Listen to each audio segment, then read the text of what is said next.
everybody. My name is Sarah Bonk, and a few years ago, when I was still working at Apple, I was also volunteering for a number of nonpartisan political reform organizations. And one day I received a report about money in politics, and that report said, corporations are the enemy. And there I was, working for the enemy. And it really made me wonder, is it that simple as us versus them? The way I see it, it's not quite that simple. The vast majority of business leaders do not wake up in the morning thinking, how can I make our system of government worse today? Really, they want, just like you and me, a government that works for all of us. Business leaders would rather build their business and compete in the marketplace than deal with politicians. But you don't have to take my word for it. I've put together 3 examples from history to show you that the public interest and the interest of the business community are way more aligned than you might think. My first example is the Boston Tea Party. Now, we all learned in elementary school that the colonists were very upset about taxation without representation, and that certainly is the case. But what you might not know is that the tea that the colonists threw in the harbor that day was actually tax exempt. Now, why would anybody protest lower taxes and saving money? I'll explain. You see, the British East India Company at the time was the world's largest corporation, and they had gone into debt and they were bordering on bankruptcy. The British Parliament was very concerned about this and decided they were too big to fail and bailed them out by giving them a tax exemption so that they could sell more tea and help get out of debt. And incidentally, I should mention that most of the members of the British government, including the king, were shareholders in the British East India Company. Big surprise, right? Well, this put the colonists and their businesses at a competitive disadvantage, and they were furious about it. It was threatening their very livelihood.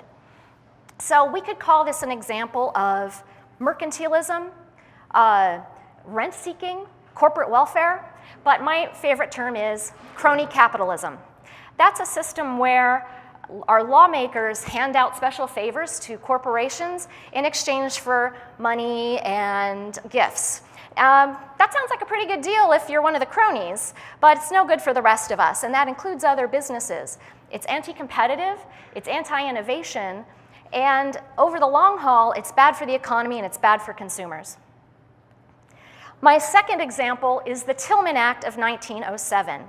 This is a law that basically said corporations were not able to donate directly to the campaign of a federal candidate, a law that is still mostly in place today, though there are a lot of loopholes to that particular rule. Now, you may be wondering, why is Senator Tillman here holding a whip in this picture?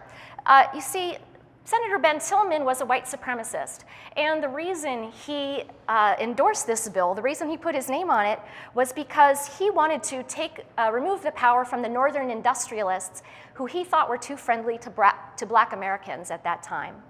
But that was a little digression from the main point, which is about the corporations in this story, who you may be surprised to learn supported this bill in large numbers. In fact, the New York Times wrote an article about it called Happy Corporations. Why is that? Well, the reason is that when corporations were allowed to donate directly to these candidates, some of the more corrupt candidates on the slate would basically hit them up for money in a kind of mafia-style protection racket. In other words, extortion. Now, extortion is a very strong word, but I'm pretty sure that's what you call it when you ask somebody for money and threaten them just to get their money. So while we may talk a lot about pay-to-pay politics in America and the fact that that amounts to legalized bribery, it's important to note that the reverse is also true in this case. My final example here is the Bipartisan Campaign Reform Act of 2002, which you may know as McCain-Feingold. This is a bill that was known for limiting soft money and issue ads, as well as the famous saying, "I'm Sarah Bonk and I approve this message." Overall, it was designed to close a number of loopholes in our campaign reform system. This was not an ideal act at all. In fact, it introduced a number of new loopholes, and a lot of it has been struck down by the Supreme Court. But the reason I bring it up here is because this is a bill that had no direct and obvious benefit to the business community at all. And yet a large number of business leaders spoke out and lended their influence to the effort to pass this reform. McCain and Feingold themselves said that it wouldn't have passed without the engagement from the business community. My point here is to say that business leaders in America, for the most part, really care about our system of government. Just like you and me, they want a system that works, and for a couple reasons. Certainly they want it because when government is working well, it's better for our businesses and our economy, but they also care because the future of our country is at stake. The interest of the public and the interest of business are aligned in so many ways, and when we find that common ground and come together, we can work on advancing these meaningful bipartisan improvements to our system, and that is something that benefits all of us. So if you're an activist working on this today, I hope that you will join me in welcoming our allies from the business community.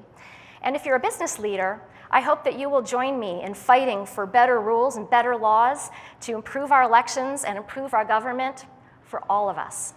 Thank you very much.